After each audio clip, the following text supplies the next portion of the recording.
এই জেনারেশন যারা আমাদের এখনকার, তারা তেমন করে জানে না। তারা শ্রাবন্তী মজুমদার নামটা জানে, কতগুলো গান জানে যেগুলো একদম প্যাটেন্ট, আপনার সিগনেচার সং, সেগুলোও আছে, সেগুলো আমরা কথায় পরে আসবো। তো আপনার কি ছোটবেলা থেকেই আমি গানের শিল্পী হব এরকম একটা ভাবনা ছিল? বরাবর 5 বছর বয়স থেকে আমি যখন ক্লাসিক্যাল শিখতে শুরু করি, তখন তো স্বপ্ন আমার বাবারও ছিল আর আমারও ছিল, কেসরবাই, হীরাবাই বর্দেকার। তখন তো আমি তো ক্লাসিক্যাল শিখছি, আমার ওইটাই স্বপ্ন ছিল, আমি তাই হব। আর আমার গলা তো ভীষণ ভারী, সুতরাং আমি তো লতাকণ্ঠী ছিলাম না। আর সব বাঙালি মেয়েদের থেকে আলাদা গলা ছিল বলে আমার খুব এক্সেপশনাল গলা, কিন্তু সেটা আপনাকে হেল্পও করেছে, মানে একেবারে স্বতন্ত্র একটা গলা, এরকম গলা পেয়ে সুরকারেরাও নতুনভাবে সুর করার কথা আমি খুব ভেবেছেন। বুলিডও হয়েছি এটার জন্য, আর যার জন্য আমার ভীষণ কমপ্লেক্স ছিল কথা বলার ব্যাপারে।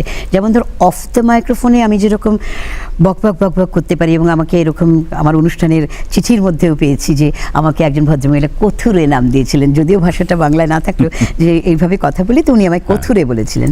না, আমার কোনোদিনই প্রথমত এই জগতে আসার তো কোনো জানতামই না, যে আসার কিন্তু এই জগৎ মানে বিজ্ঞাপন জগৎ, বিজ্ঞাপন জগৎ এবং আধুনিক গানের জগৎ। কিন্তু আমি ছোট্টবেলা থেকে যাবতীয় গান শুনতাম, মানে সারা পৃথিবীর গান, এবং আমি তোলবার চেষ্টা করতাম।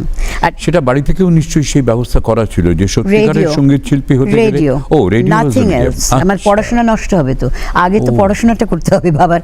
যদিও বাবা খুব ক্লাসিক্যাল গান, তো আমাদের বাড়িতে রবীন্দ্রনাথ যেরকম হয়, উচ্চাঙ্গ সঙ্গীত, নজরুল, এসব তো ছিলই, কিন্তু আমার মন পড়ে থাকতো ওয়েস্টার্ন প্রচন্ডভাবে, এবং যার জন্য আমি ছোট থেকে যে বিকে, মানে বরুণ হালদার, পরে তো জেনেছিলাম ওনার নাম বরুণ হালদার, মানে পাগলের মতো ভালোবাসতাম। এবং আমার ওয়েস্টার্ন গানের ভালোবাসার জন্মটা সেখানে, যেমন হিন্দি গানের ভালোবাসা জন্মেছিল রেডিও সেলনে আমিন সায়ানি শুনে আমার, সেগুলো কিন্তু এরম করে কানে এরমভাবে শুনতাম, কারণ বাড়িতে পারমিশন ছিল না। আরেকটা নামও খুব পপুলার ছিল, ওয়াইসি গুপ্তা।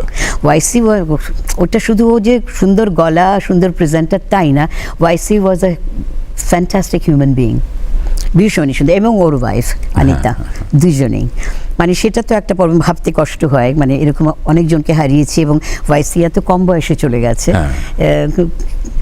এনিওয়ে, আমরা তো মনে রেখেছি। মানে আমাদের কলকাতা আকাশবাণীর ওয়েস্টার্ন মিউজিকের একটা ইন্টিগ্রাল পার্ট ছিলেন ওয়াইসি গুপ্তা। পরে অফকোর্স, পরে যখন বিকে চলে গেলেন, কিন্তু আমার বাড়িতে একেবারে পারমিশন ছিল না অন্য কিছু, মানে অন্য কিছুর দিকে যাব। কিন্তু আমার কিন্তু খুবই ভালো লাগতো, আমার সব গান গাইতে ভালো লাগতো। কিন্তু যদিও আমি ক্লাসিক্যাল শিখছিলাম, এবং আমার গুরুর কিন্তু কোনো পারমিশন ছিল না বাইরে গাইবার, কোনো পারমিশন ছিল না। স্কুলে ধর ডেস্ক চাপড়ে তো গান করেছি, ইউনিভার্সিটিতে গিয়েও তাই করেছি।